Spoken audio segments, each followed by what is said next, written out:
Good day and welcome back to another Dbz Dokkan battle video. In this video we are going to take a look at the explosive chain battle. And we're going to see how you can score big in explosive chain battle. Now I do two builds. The first build is my own build. The second build is a free-to-play friendly one, or a little bit more free-to-play friendly. The advantageous categories are Super Saiyan 2, Super Saiyan 3 and Corroded Body and Mind. You can kind of see who the advantageous units are. Obviously, based on what I've seen and what I've looked at, it's best to run Super Saiyan 3 units for the super side and Majin Vegeta Corroded Body and Mind units for the extreme side. So that's going to be your focal point. We will talk about supports in more detail now. In terms of missions, it's all pretty much the same. You get your daily missions, doing it 3 times, sending a nice. You get your total missions for attempting it 20 times, etc. And then you get your cumulative damage totals, 1.1 billion, 500 million. And then of course your individual score totals, so scoring over 100 million, scoring over 10 million, 20 million, 30 million, with obviously the prime goal being scoring over 100 million to maximize your stones. That's going to be the max stone count. Also gives you a lot of Kais. Even for players who are not who are new players, you should always attempt chain battle. Just keep attempting it. You never know when you'll get lucky. You never know when you get really good supports and things like that. You only need 3 good units to take on explosive chain battle. So even if your supports are bad, you can still really try with 3 good units on your own side. So don't not attempt chain battle. I know it's not the most fun, but it's really a nothing mode, in a sense that people getting frustrated by it doesn't cost stamina or anything. So just feel free to go for it and just try your best. So here essentially for the most part, your best aim, like I said, you're going to want to go Super Saiyan 3 for the kind of super side of things, and then you're going to want to really start working on Corroded Body and Mind for the extreme side of things. That's going to be your best bet. I'm going to do 2 builds, so supporters obviously will be stock standard. I'm going to be doing 2 builds, so in the first attempt I'll be using a summonable LR for damage. And then in the second one, I'm actually going to use free-to-play units mainly as my links and attackers, just so you can see that, you don't always necessarily need an LR to score high here. It's very much dependent on more your link sets, whether the supporters are rainbowed and things like that. So on the super side, I'm setting mainly Super Saiyan 3 Gokus. The reason we're trying to set as many Super Saiyan 3 Gokus as possible is because they share things like the Kamehameha link as well, which will increase your score overall. Yes, you can use SS3 Vegetas, etc. and things like that, but there's obviously quite a few red category Gokus. Now remember, the red little sparkle there that you see on units indicates that they are highly effective units, and you're going to want as many of those as you can in your mix of supports. On the extreme side, obviously it's a little bit more difficult because I don't have enough Majin Vegetas to fill up a whole team. Some people do. Those are going to be the people you want to focus on when you are choosing your units overall. But try and pack in Dbz, not too bad in there. You can pack in some other units as well. A lot of them will have Shattering the Limit, or at least Supreme Power and things like that, so you might be able to make them work. But for the most part, you really want to focus on Majin Vegetas. Super Saiyan 2 units are also okay, but really you want to focus on Corroded Body and Mind. If you don't have a lot of options, but you do have some of the DB Heroes units, you can fill in with some of the more Vegeta family related units. They'll have at least royal lineage, etc. So that should help you out a little bit overall. But the extreme side is definitely more difficult to put together than the super side. Now that you've set your supports, it's time to take on the stage. So this is the first attempt. We're going to be using a summonable LR as our main attacker.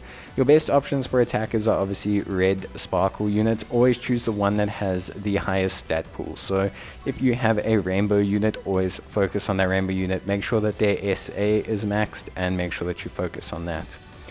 On the support side, I want to focus on having as many Super Saiyan 3 Gokus and Red Sparkle Gokus as possible. That is going to be your #1 aim. You want to make sure you have as many Super Saiyan 3 Gokus as possible, otherwise as many Super Saiyan 3 units as well. Gotenks is more than acceptable as a unit, so don't be scared to have him in there. It will still count his link set pretty decently. So you can see here, we're scanning for options. In terms of link partner, you want to focus again on a red sparkle unit. It's important that your link partner is a red sparkle unit. Remember, you can check your power details, your chain power details to get an idea of how well your team links. On the extreme side, all Majin Vegeta, as much as you can. Definitely want to highlight them. Again, make sure it's a red sparkle unit for your linking partner, and you should be good to go.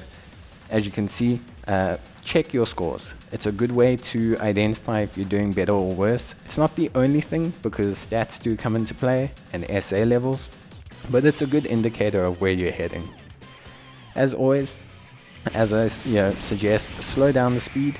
It just takes a little bit of the tension away. I always find people, especially on the first run, maybe you're not familiar with the units, maybe you're not familiar with what they look like. Maybe you're just a little bit stressed because you're trying to get the highest score possible as quickly as possible. Just slow it down. Slow down the speed. It gives you a bit of time to identify the units that have been brought in. And just remember, you want to aim to get as many units as possible. Try go for Majin Vegetas. Their link set's a bit more consistent than SS3 Gokus. So you can pick SS3 Gokus, but some are Revival Gokus, some aren't Revival Gokus.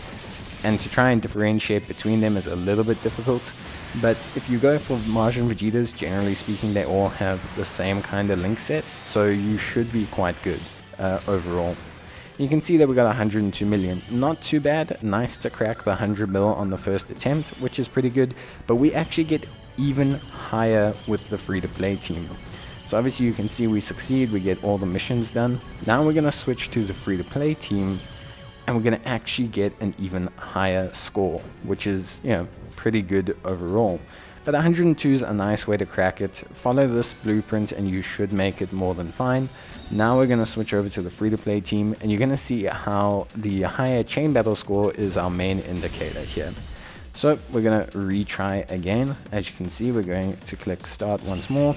Here, what we're going to do is we're going to choose the Battlefield Vegeta as our attacker. So this is the Battlefield Majin Vegeta. You can get this Vegeta from the Battlefield currency store for 60,000 currency. You could also use this SS3 Goku, but I'm going to be using the Majin Vegeta just because he's, I don't know, I just prefer using him, I guess, basically is as much as I can tell you. He costs 60,000 per unit, so it's a bit expensive, but it's pretty much one run's worth of Ultimate Clash, so maybe you'll be able to use him. We're going to follow the same principle and rules. I'm going to be using the free-to-play Goku for the super side. Then on the extreme side, unfortunately, I do not have another free-to-play linking partner, but I will be using a Strength Vegeta. Now, this Strength Vegeta is a general summonable unit, a general pool banner unit, and he should be somewhat okay as a linking partner. You can see we could use the LR Vegeta, and you can check his score there. You can see our super score has actually gone up, and that's a pretty good indicator. So this is going to be our team, pretty rock solid overall, and now we're going to get a nice score here. Pretty good score overall. Again, I would suggest slowing it down. I'm not slowing it down because I'm pretty confident I'll select the right units. Remember to select your units as quickly as possible. It will affect your score. Selecting your units as quickly as possible is going to be how you're going to score big here. So make sure that you do that as best as you can. You definitely want to be able to choose them fast as possible. So yeah, there we go. We've got everything all sorted, ready to go. And we're going to get a pretty good score here. We're going to get 113 million, which is a very, very nice score, especially considering 2 of our units were entirely free to play. So it is possible. You don't need to always have the absolute best units in every single slot. You can change things up quite nicely. Just bring what you can and find the best tools for you to use. Remember, for you to score high, you only need 3 really good units. So as you can see, we've completed the majority of the missions, and that's pretty much it. So yeah, if you enjoyed the video, leave a like, and if you have any comments, you can leave one down below and I'll try and help you out. That's it from me. Bye.